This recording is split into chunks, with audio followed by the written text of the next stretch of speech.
What's up, everybody? This is Trey Biddy with HawgSports.com, HawgSports.com. Is this a must-win game for the Arkansas Razorbacks heading over to Provo, Utah to face the BYU Cougars? There's no more conference games, so it's not like Arkansas is battling for conference supremacy or anything. It's just about getting to a bowl game. So we're going to break down this game with Curtis Wilkerson. He's also going to chime in with a little bit of basketball knowledge as well as Arkansas is getting ready to play the red-white scrimmage on Sunday. And Mitch Harper over from CougarSportsInsider, the BYU 24/7 sports site, is also going to join us to help us break down this game. All that and more on today's episode of Hog Sports Live.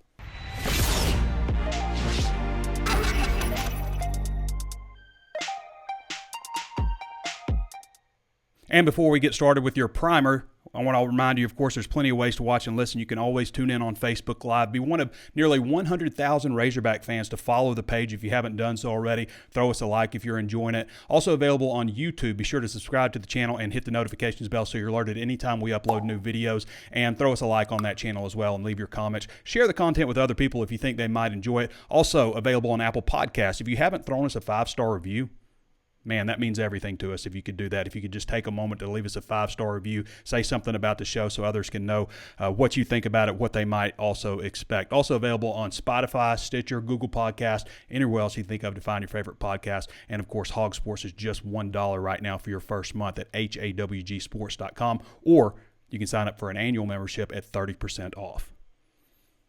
Is it a must-win game? I mean, you don't want to lose 4 in a row. So, yeah, it kind of feels like it.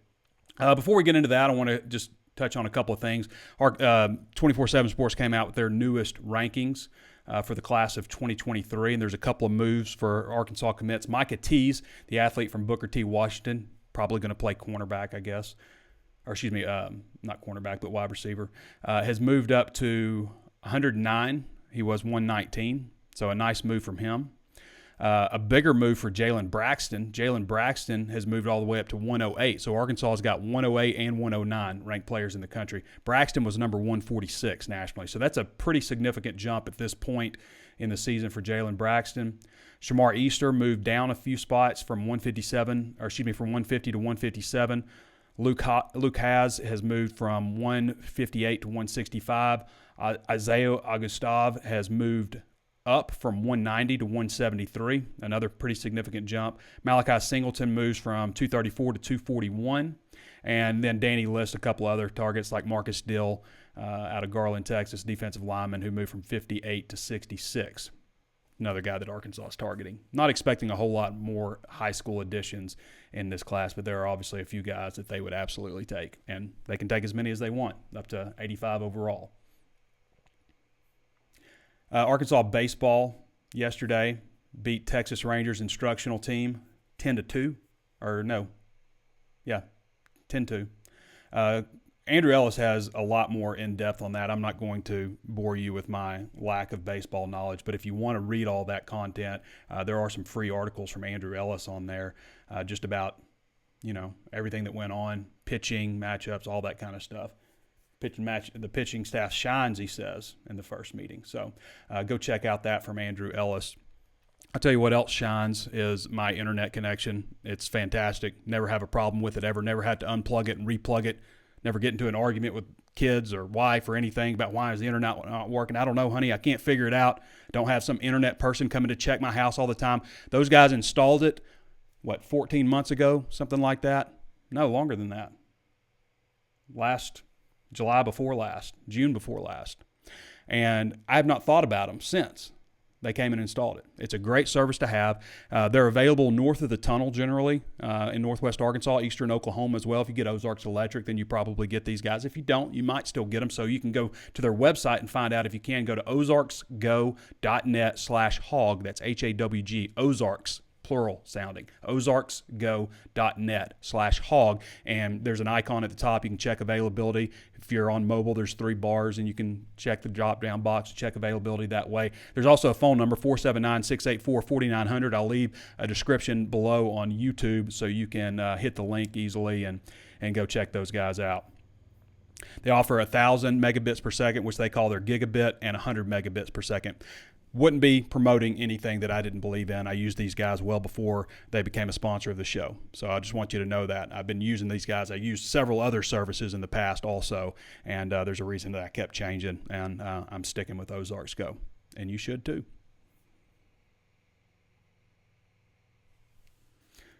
CBS ranks all 131 FBS teams.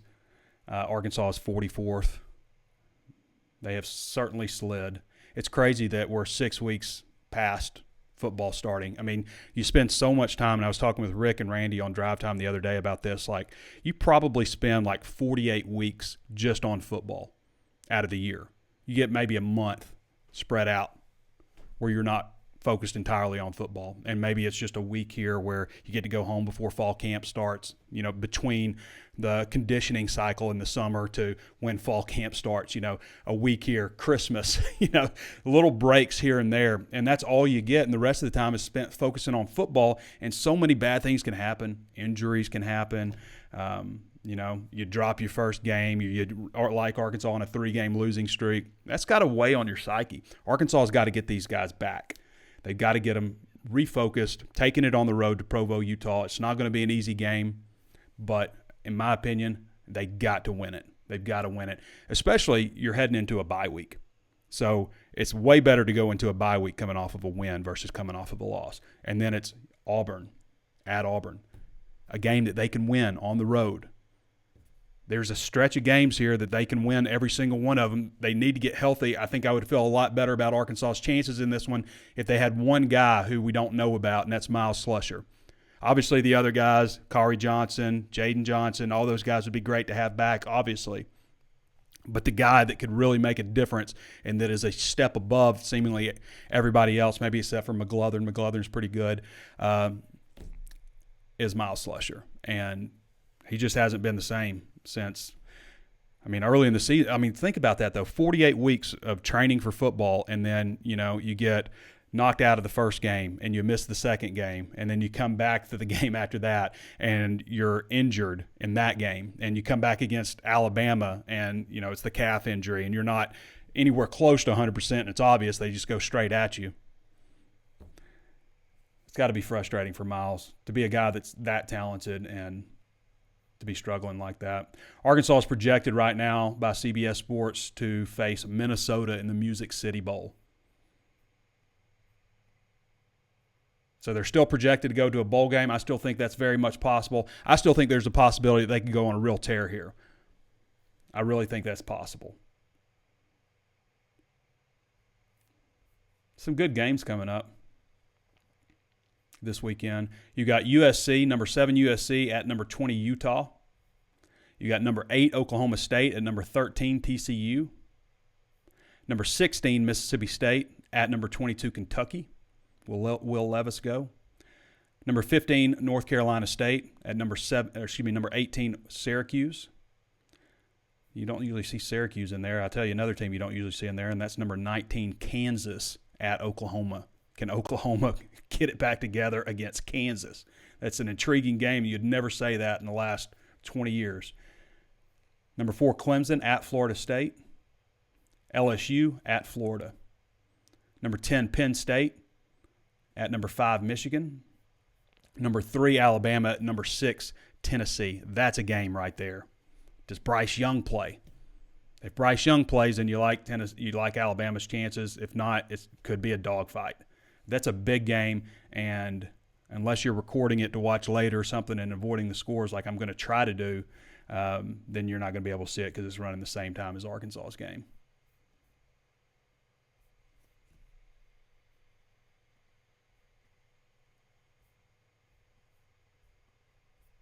Where are we going?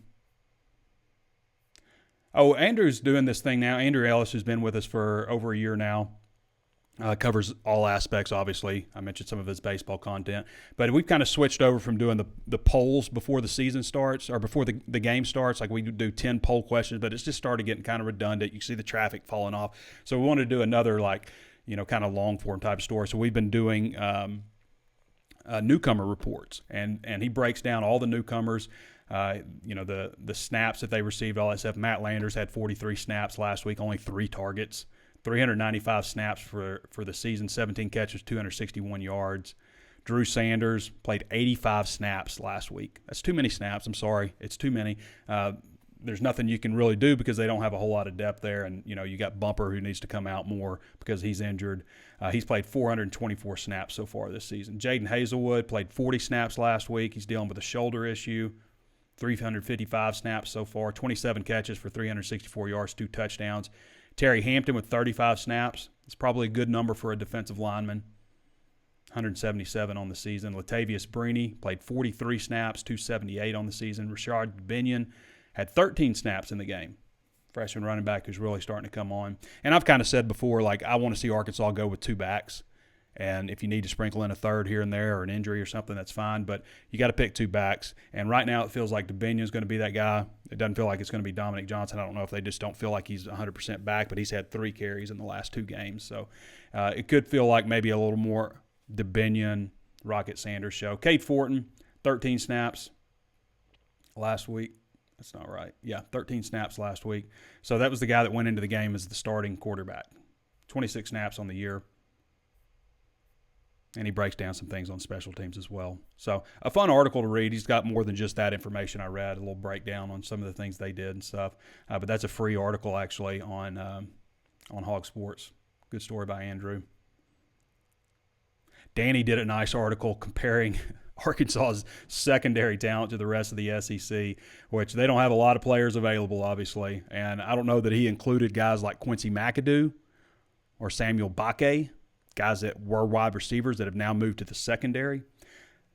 Those guys are going to stay there for the rest of the year. Now, I like both of those guys. They're both big, physical. They're different, a little bit differently built. I would say that McAdoo is kind of built more like Jaden Wilson, and Bakke's built a little more like Ketron Jackson. I wouldn't hate seeing one of those guys stick at that position. I think that would probably be a good thing for Arkansas's future at that position. If I was going to pick a guy, I think I might pick Bakke. I just think the way he's put together, he might be a better cornerback long-term than Quincy will be. Now, Quincy's also got a cast on his hand. He's dealing with that too. But anyway, I digress. Arkansas is last in the SEC West when you consider their talent in the secondary. An average player ranking of .87. Mississippi State, .88, Auburn, .89, Ole Miss, .89, LSU, .9, Texas A&M, .93, and Alabama, .95. Arkansas is 11th overall in talent in the secondary and banged up. A lot of people are talking about fire Barry Odom because of this and that, and granted, the defense has not played well. I've said before I don't like the energy that they're playing with, but they are absolutely beaten up in a major way, especially in the secondary. And there's just not any level of coaching in this conference that is going to elevate these guys to a point where they're ever going to be a good secondary. They're just not going to be good. Okay, it'll help if they can get Miles Slusher back. It'll help if they can get some of the Jaden Johnson, Kari Johnson. It'll help if they can get those guys back because they're more talented. It's not because they're just being coached up. But it's amazing to read some of the comments from some fans who were all about Sam Pittman last year to this year. He's just not going to be that guy. He's a guy that everybody wants to get the job done. What is it? Is it Rounders or like the guy that everybody's really hoping gets the girl? Don't be that guy. I can't even say on this show what the other guy is. But you guys know who watched the show. Watched the movie. Anyway, there's no level of improvement that they can have with this defense. I did not like the scheme, the plan last weekend. I thought they needed to really come after him, so I'll give you that too. I didn't like the energy that they played with, but as far as pass defense goes, these guys they're just not that good. I mean, it's a sad state of affairs. They're just not that good. They're really beaten up, and that's a big reason for it. I don't think it's because Barry Odom suddenly sucks coaching secondary. But there are some things that I would like to see better that they can control themselves, and that's the energy, the fire that they play with, It just was totally lacking. Here's one example, and this was on special teams. So Mississippi State, this is when it's still a game. Mississippi State has a botched extra point attempt. Okay. Arkansas makes a tackle. They don't get the extra point. Obviously, they're going for 2 at that point because the extra point kick is blown up.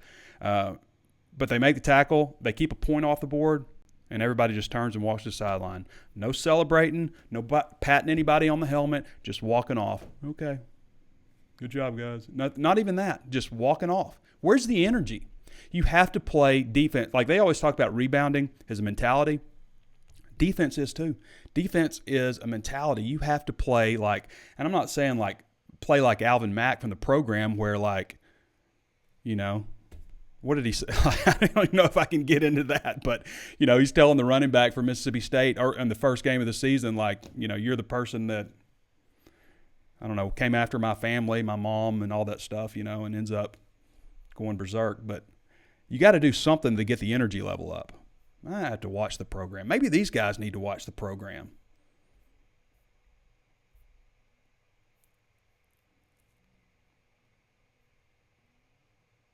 Okay. Just real quick, we're going to get to Curtis here in just a second, but looking at the BYU offensive line, it's the tallest offensive line that Arkansas has faced, averaging 6'6.5", 311 pounds per man. Kingsley Samatia, I'm not even sure. I know I'm just butchering the name, but he's the right tackle, 6'6", 325. He is a redshirt freshman who transferred from Oregon last year. This guy was the number 36 ranked prospect in the entire country, okay, year before last. Number 36 nationally. So he's a big-time recruit. What's interesting is all the other guys on the offensive line, none of them were ranked higher than like 1,000, the 1,000th ranked player in their respective classes. Some of them are a lot older. You know, obviously there's, you know, some of these guys, even Jaron Hall, I think Jaron Hall is in like his 7th year post-high school. Some of these offensive linemen are older, have a lot of starts under their belts. But none of them were ranked really high. There's a couple of 6'8" guys on this offensive line.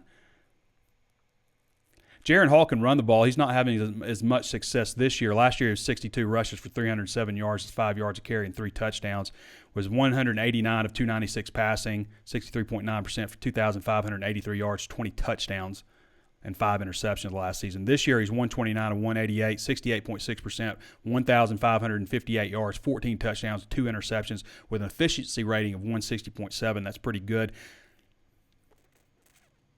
Just looking at the numbers real quick, and we're about to get to Curtis here. BYU is averaging 32 points a game, 417 yards per game, 153 rushing yards per game, 264 passing yards per game. They're 42% on third down. Their red zone offense is actually pretty bad, 76%. That's 101 nationally. They've only had 2 turnovers, both on interceptions. 2 turnovers this season. That's 3rd in the nation. Arkansas really needs to turn them over. 1.5 sacks a game allowed. That's pretty good. And 5 tackles for loss per game allowed. Arkansas's defense, conversely, is allowing 32 points a game. That's 109 nationally. 455 yards per game. That's 121 nationally. 148 rushing yards. 307 passing yards. That's 127 nationally. 142.9 efficiency rating. That's 100th nationally. All terrible numbers. Third down efficiency is bad, 43%. It's 104 nationally. Red zone defense is bad, 87%. 7 takeaways, which is, you know, also bad, not great. Not awful, but not great. 3.5 sacks a game right now. That's 12th nationally. That's the one area they stand out, even though they didn't have a single sack or only touched Will Rogers once last game. Only put their hands on him once last game. 5.5 tackles for loss. That's 72 nationally.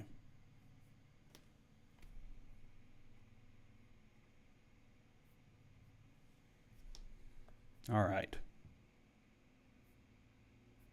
Let's get to Curtis. For those of you who don't follow Curtis Wilkerson, you can follow him on Twitter at @KurtWilkerson_. He is the HawgSports senior analyst and really does a little bit of everything for us. Razorback. I mean, just everything. Razorback basketball, our main guy there. Helps on football, helps on baseball. even recruiting if we need him. Curtis, how you doing, man? Hey, Trey. I'm doing great. How are you? I'm doing good. We're just looking at this BYU matchup. I've been kind of, focusing a little bit on BYU's offense a little bit, and you always like to look on the defensive side of things. First of all, before we get into that, though, I want you to talk a little bit about what you're expecting with the red-white scrimmage on Sunday. What is that, 2 o'clock? Yeah, 2 o'clock, Barnhill Arena. That's always a lot of fun. Pretty cool. We just saw that, the university tweeted something out about anybody who shows up for this red-white scrimmage at Barnhill gets a free complimentary ticket to the exhibition on the 24th against Rogers State. So, for a lot of people, they're going to be selling out a lot of games. This could be, the only opportunity to get to see the Razorbacks there in Bud Walton. So I think that's a pretty good deal that they're doing there. But, these scrimmages they're fun, right? They're for the fans. Mm-hmm. But at the same time, there's some things that we want to see with this Razorback team. First of all, it's a little bit of a unique situation where Arkansas was out on that foreign tour, and the people who wanted to pay for Flow Sports or, I don't know, get on Twitch or whatever, they had the opportunity to see them do that. But up close and in person in front of a few thousand fans for the first time, that'll be fun to see. I think what's cool about it is, over in Europe, they played everybody. Every guy on the roster got at least one start, which is nice. But not everybody was getting a lot of minutes. When you split it up for an inter squad, you get to see guys for an extended sample size. So I think about Arkansas. One of the questions when they left Europe was, who is the center? They spent so many of their resources in the portal adding these front court pieces, and we really didn't get to see much out of the Mitchell twins and Jalen Graham. Kamani Johnson and Trevor Brazil were really the guys who stole the show there in the front court, but we'll get to see more of those guys, mixing it up a little bit. You'll get to see, everybody's excited about Nick Smith, get to see what he does. Maybe he'll be matched up against Anthony Black. I don't know, but it's an exciting team. It's a deep roster, and, it kind of signifies that, hey, basketball, the start of the season is right around the corner. I mean, we're 25 days away, so it's going to be a lot of fun. I'm anxious to see how they, match up the teams, red versus white. They'll always flip a few guys back and forth at halftime and things like that, but it should be a really good day. Always entertaining, absolutely. I'll tell you, you mentioned what this game is about and who it's for and stuff, the fans and all that stuff, but it's not for people watching at home. There's no way to watch the game, and internet is down. Internet's going to be down on campus Sunday. I guess they've got some repairs they've got to do. I have no idea, but it's going to be down on campus, so I guess a hotspot is probably the only option to get information out of that thing. I'm planning on going. I think it'll be a packed house, probably because nobody can watch it. Yeah, that's a good way to increase your crowd, to say you're going to stream it and then, come out a few days before and say, oh, actually check that. We're not going to. So, yeah, for people who want to really get in there and check the action, outside of, whatever little tweet videos or whatever it might be that they put out, you got to be there in person to see it. So, yeah, we'll get the hotspot rolling and try to, help everybody out with some live updates and things like that. But if you can get out there, come out. I mean, it's free, all right? Mm-hmm. What else are you doing on a Sunday? So I think it'll be a good day. And, it would have been nice if it was streamed, but doesn't always work out the way we want it to, I guess. Yep, Sunday at 2 o'clock, Barnhill Arena, October 16th for those interested in attending. And then the next opportunity will be October 24th exhibition versus Rogers State in Bud Walton Arena. That's at 7 p.m. They released a lot of I don't believe that's televised right now. And then you get October 29th at Texas in Austin, 3 o'clock. I don't even know if I get Longhorn Network. And then after that, you're pretty well taken care of as far as being able to watch things on television. So Curtis, as I mentioned, you take a look at the defense for each team that Arkansas faces. What are you seeing out of BYU right now? I think they're pretty strong in the secondary. I like their corners. They're giving up about 190 passing yards per game. Mm-hmm. It was a pretty opportunistic group last year. I think they had something like 15 interceptions. They were pretty good there last year. They've got 5 or 6 this year. It's kind of interesting that none of their corners or safeties have gotten those. It's been their linebackers and things like that. But I think it'll be interesting to see if KJ Jefferson's able to air it out a little bit. We've talked so much about these receivers and finding some more consistency, maybe getting some more things going downfield. BYU's no pushover there, but I do think Arkansas has an advantage when it comes to the rushing attack against BYU's run defense. And they rank 100th nationally, giving up about 175 yards on the ground per game. If you look at their losses, to Oregon and then to Notre Dame last week. They gave up well over 200 yards on the ground. Utah State hit them for over 200 yards on the ground. So, if you're Arkansas and you got a top 10 rushing attack in the country, you probably feel pretty good, about your odds of going in there and lining it up and running it right at them. And I think Arkansas needs to do that. Maybe sustain some long drives, keep this banged up defense off the field a little bit if you can. But none of that really matters if you're only moving it from the 20 to 20 and not coming away with points, right? Yeah. So it's been a huge problem. Yeah, it's been a huge problem. So cleaning things up there in the red zone and putting 6 on the board instead of nothing would be ideal for the Razorbacks there. But yeah, pretty good secondary there for BYU. They've got some big bodies there on the defensive line. They're getting ready to go to the Big 12, and they kind of look the part. I mean, they're a pretty big physical group, but they have been struggling a little bit there at the line of scrimmage defensively against some of these bigger, power conference opponents that they've been facing. I think Arkansas has definitely got an advantage there going into the game Saturday. Yeah, Caden Hawes is one of their defensive linemen. He was actually played at PA.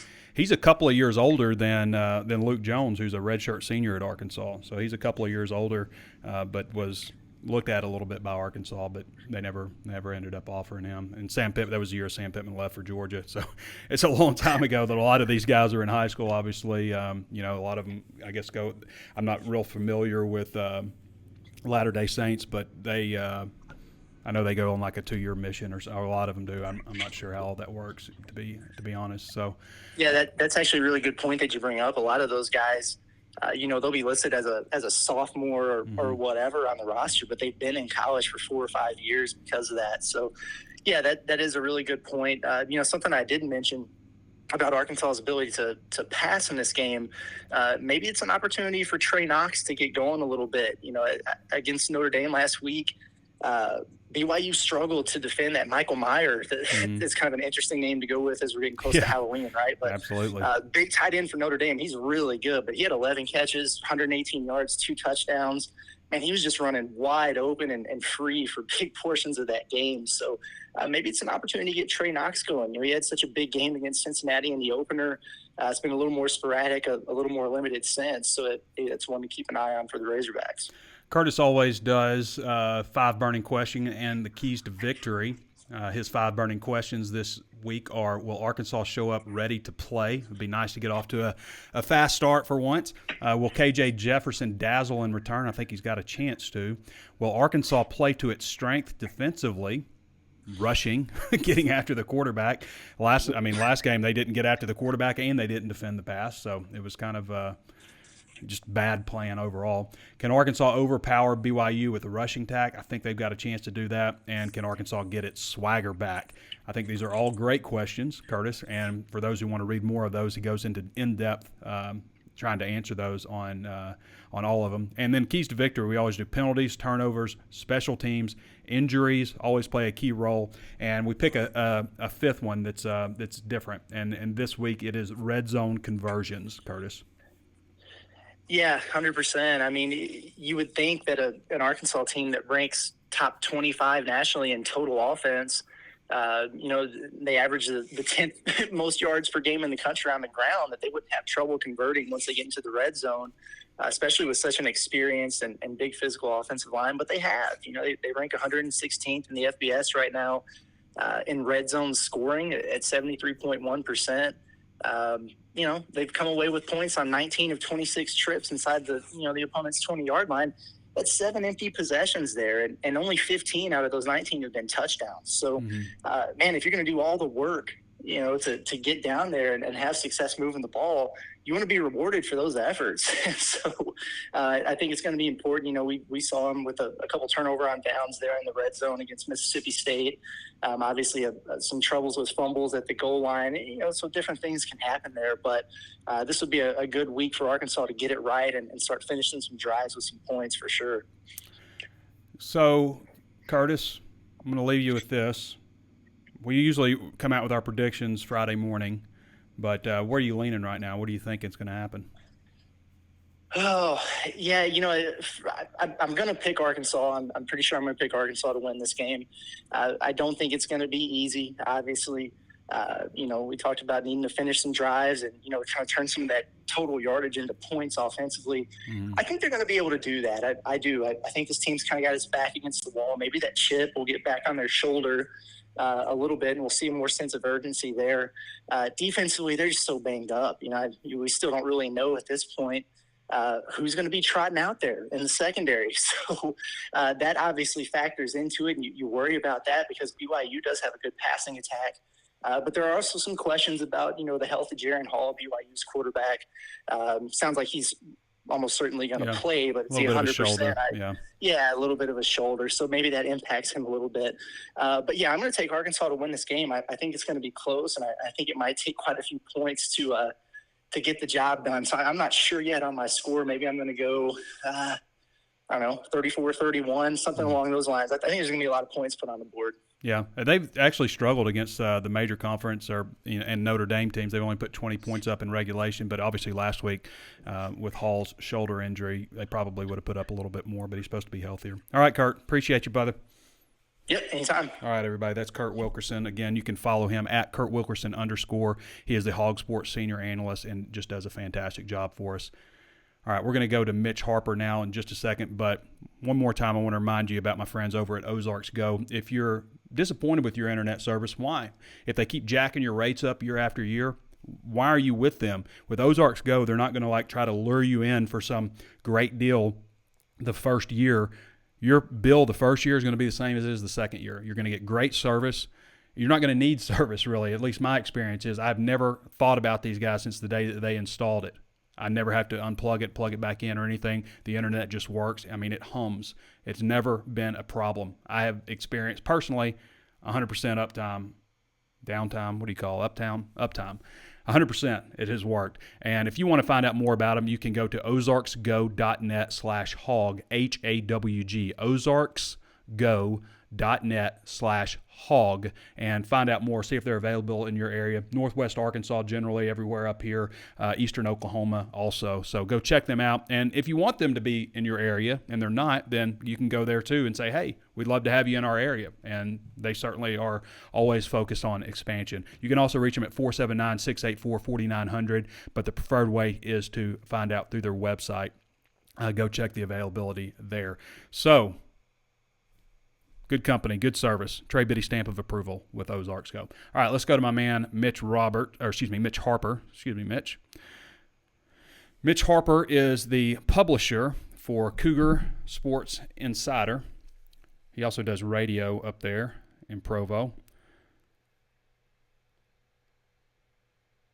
And he's going to give us some good insight here on the BYU Cougars. Mitch, how you doing, man? Hey, doing good. Well, we appreciate having you on over on HawgSports Live and just giving you a little bit of an introduction. You can follow Mitch Harper at Mitch_Harper on Twitter if you want to find out more about the BYU Cougars. And you also do radio up there. What station are you with up there, Mitch?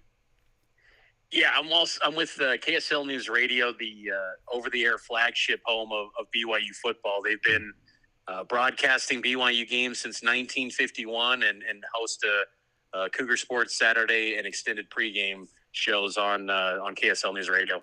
And I'll be joining him also. What time you got me on over there? 10:30 my time? 10:30 Central Time? Yep. 10:30 Central. Okay. All right. Looking forward to joining you guys.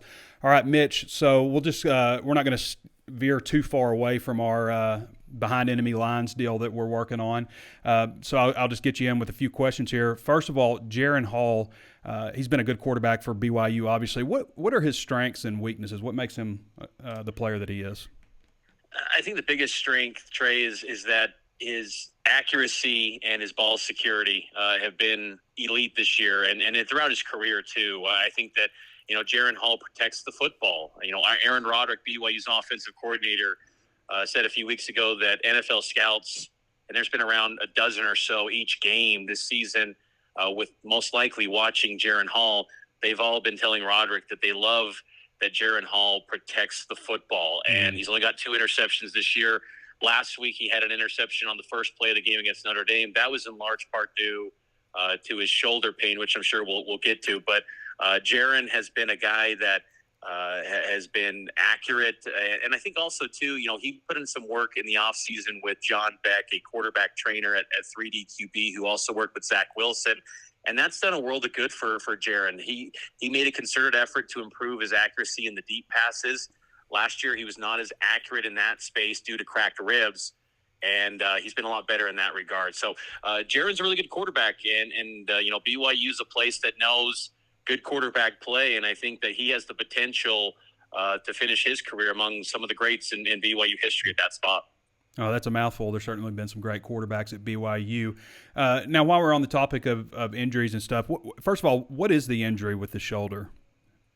So against Utah State 2 weeks ago, he took a hard hit and landed on his throwing shoulder. Mm-hmm. And immediately when he got up, he started rotating the shoulder. And you could tell it was visible that he was having some issues. Last week, leading up to Notre Dame, he barely practiced, if at all. It wasn't until the Thursday before the Notre Dame game that he practiced. And that's just unheard of in college football, to play a game where you don't practice. And I think it shows why BYU only had 48 yards of offense against Notre Dame last week. And so he's dealing with his shoulder. He has been a full go this week in practice, and expect to be a lot better. And you saw some improved play in that second half against the Irish. So I would assume that, Jaron's going to be a lot better off this week, but still, there's some pain there with that throwing shoulder. Other injuries of note: running back Miles Davis, number 19. He's been, kind of the change of pace back. Aaron Roderick told me yesterday that he is hopeful on Davis, but the thing is, we did not see him at practice. So hopeful usually means with this BYU coaching staff that I wouldn't bank on it, is what is kind of my interpretation of that. They're expecting to have wide receiver Chase Roberts back, who's been out the past few weeks. Roberts had a huge game against then number 9 Baylor back in week 2. He's number 27. He's a redshirt freshman. He was once an Under Armour All-American. He's a big passing target in the pass game for Jaron Hall. He's expected to be back. Puka Nacua, the star receiver for BYU, a former Washington transfer, he's good to go. Gunnar Romney, another wide receiver, there's a hopeful deal with him. He had a lacerated kidney injury in fall camp, and he came back 2 weeks ago for the first time. And then last week against Notre Dame on a catch late in the third quarter, he walked off the field, was carted off, and had a precautionary visit to the hospital in Las Vegas. I'm not expecting him to be able to go. We didn't see him at practice this week. So, those are some of the key injuries on the offensive side. They've got a few guys on the defensive side that are banged up, but by all accounts, all the key guys on defense should be available for BYU. Mitch Harper joining us, the publisher at CougarSportsInsider. You can follow him again at Mitch_Harper on Twitter, and they do a great job over there at the BYU site on 24/7 Sports. So it sounds like maybe with Hall, maybe we're not talking about an AC joint or something like that that's serious. At Arkansas actually had an issue with Brandon Allen back in 2013. He had an AC injury and did not practice at all during the week. He just came in for the games. So it is a rare occurrence, but we've certainly seen something like that similar. But it sounds like Hall's maybe is not quite as serious as that one. Certainly hope not. So just with BYU's offense, obviously they only put up 20 points last week. A lot of that can be attributed to Hall's injury. But when you look at their games against Power 5 type of opponents and Notre Dame, they've only put up 20 points in regulation in all of those. What do you attribute that to? These defenses that they face, they've brought pressure, and BYU's offensive line has not lived up to the lofty expectations that were placed upon them in the preseason. BYU offensive line coach Daryl Funk, who's been around a lot of spots in college football. He worked with Brady Hope when he was at Michigan. He told me in the preseason that he felt this could be, maybe the best offensive line in the country. At least that was a goal they were aspiring for. And you look at a guy like Blake Freeland, a left tackle, all too well, Trey, Kingsley Suamataia, Sam Pittman was talking about him this week. He's a guy that has been a plug-and-play guy at right tackle, incredible talent. But young. There's been there's the learning curve on this offensive line has been surprisingly, it hasn't been just this flawless protection for Jaren Hall. There's been 9 sacks on Jaren. He's taken a lot more hits this year, and that's been surprising. But these Power 5 defenses have gotten to Jaren, and they've created pressure. And when Sam Pittman's saying that he's going to bring the pressure, and that's what BYU's fully expecting, that's a little bit worrisome, I think, for BYU. So I think that just the offensive line has not lived up to its billing. And at times in those games against the P5 teams, especially Baylor and Oregon, BYU was one-dimensional. The rushing attack was non-existent against those teams. So it was all on Jaren Hall to kind of mask up all the underwhelming performances around him.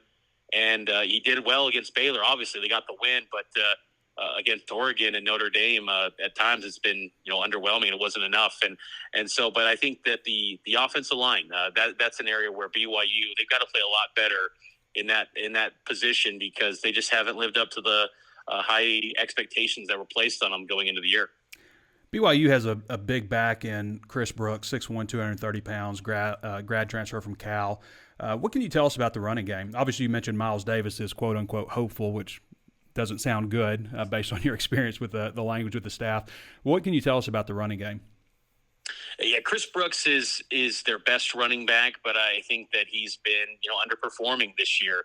He came into the year and BYU lost Tyler Algier, who's now with the Atlanta Falcons. He was a 5th round pick, was the single season rushing leader in BYU history a season ago.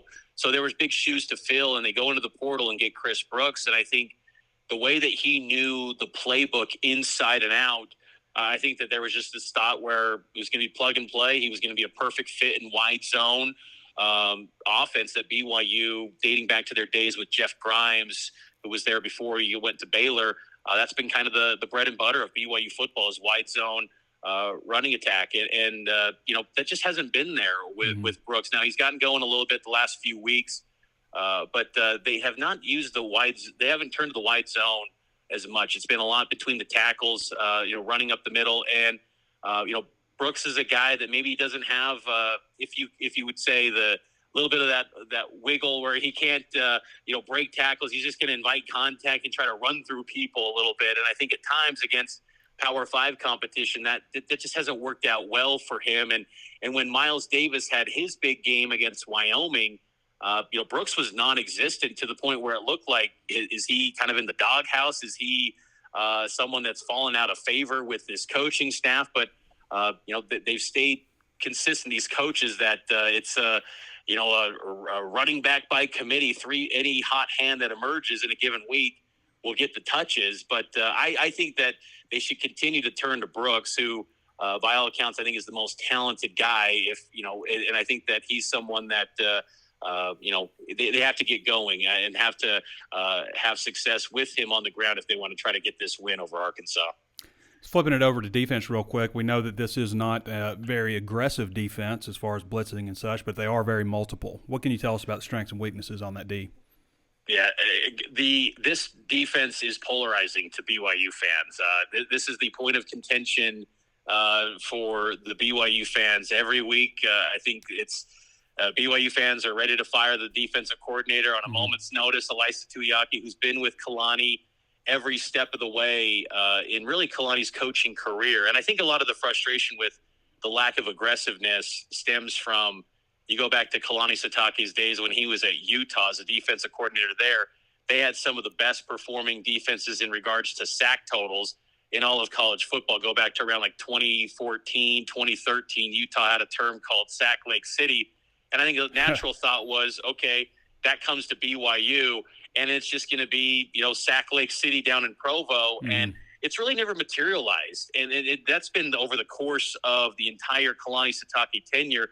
They haven't had one player that's had a single season with more than 10 sacks. But for this week, BYU did show against Notre Dame a week ago that they were a lot more aggressive, about 40% clip of blitz rate for BYU against the Irish. So they were more aggressive last week, but they had some head-scratching issues when it came to personnel too. BYU typically lines up in an odd front. They're going to have 3, sometimes even 5 guys on the front. But last week they would have situations where players were, not in their correct spots. They had 10 guys on the field. They had to burn a couple timeouts. There's just been some communication issues. And I think one of the problem too with BYU is that they just lack an identity. When we talk about the multiple side, they will adjust their scheme almost like it feels radically each and every week to the opponent that they're facing. Sometimes I'm seeing a D end that, the guy that's at his best when he's got his hand in the ground. And then last week he's lining up in the box at linebacker. I'm just thinking it's hard to really identify week to week where BYU's, identity is and where guys are going to be, because it'll change radically. And I'm curious to see what they do this week against Arkansas. But one of the key guys to watch for is number 31, Max Tooley, in large part because he's made some big plays. He's got 2 pick sixes this year. He's got 3 interceptions on total on the season. And he's kind of one of those guys that maybe he isn't always the most assignment sound, but he just makes big plays. And I think that's where a lot of people have enjoyed watching him. He's athletic too. He's a former, high-level 3-star composite guy that was once a safety, now a linebacker. So watch for him. BYU's got a pretty good secondary too. A former Vanderbilt starter and Gabe Judy Lally. He came in as a grad transfer. He's immediately become a starter. He's been really good for BYU. And they also got Oregon State transfer Caleb Hayes manning the other side at cornerback. But they don't get tested much because the run defense for really it's been poor. They're 100th nationally, and that should be music to the ears of the Hogs, because I think their identity, of course, is going to be running the football, and BYU is not good at stopping the run. It's amazing how fans view coaches. It's like you never did anything good. It doesn't matter how good you are in the past or last year. It's what you're doing right now, and if you're not doing it right now, then it's time to go. So it's true. It's so true because BYU, they got a win over Baylor earlier in the year, and they were up to number 12 in the rankings. Yep. But it was like, doesn't matter. They got to fire the defensive coordinator. Yep. So it's definitely true. Absolutely. All right, we'll get you out with this one real quick. Just a quick score prediction. How do you see this one playing out on Saturday? I think BYU squeaks this one out. I think that Arkansas's got more talent. I think they got more. They're deeper. But I think both teams kind of banged up. You haven't been watching the secondary.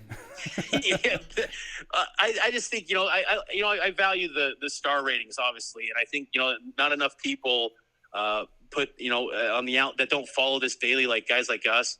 They don't value that enough, and I always tend to lean to that, and that's always where these games are dicey. But I will say the environment at BYU games. Back in the day when it was Lavelle Edwards, the atmosphere was not a thing at BYU. But these last 5 years or so, it has ramped up. And I don't know if it's maybe the student body is more. They're getting students enrolled that are more focused on maybe being sports fans rather than just into their academics, and they're just more hyped up for sporting events. I don't know what it is, but it feels like the marketing at BYU, these atmospheres have just been rocking, and to the point where it's causing false starts. It's causing issues for these opponents. We've seen it in these games the last couple of years, and I think BYU's defense, they had a lot of struggles last week, giving up. They were on the field for 41 minutes. I think they're going to find some ways to get some 3-and-outs, maybe some defensive stops, maybe come up with a takeaway or two. Maybe it's not in their DNA, but I think they find a way. And I think this will be a game that there's some points scored. I think BYU squeaks it out about 33-31.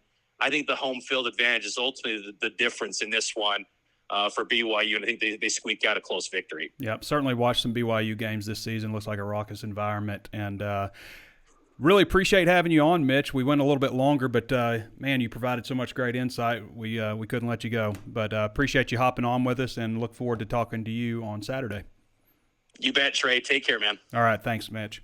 All right, everybody. That's Mitch Harper. Again, follow him at Mitch_Harper if you're a BYU fan, or if you just like college football. Seems to really know his stuff. And, man, I think that was one of our better guests, actually. So definitely provided some great insight there on BYU. All right, everybody. One last time here. I want to remind you there's plenty of ways to watch and listen. You can always tune in on Facebook Live. Become one of almost 100,000 Razorback fans. We'd love to get to that 100,000 number to follow the page and like the video if you're enjoying it. Just take a moment to throw us a thumbs up, leave comments, obviously.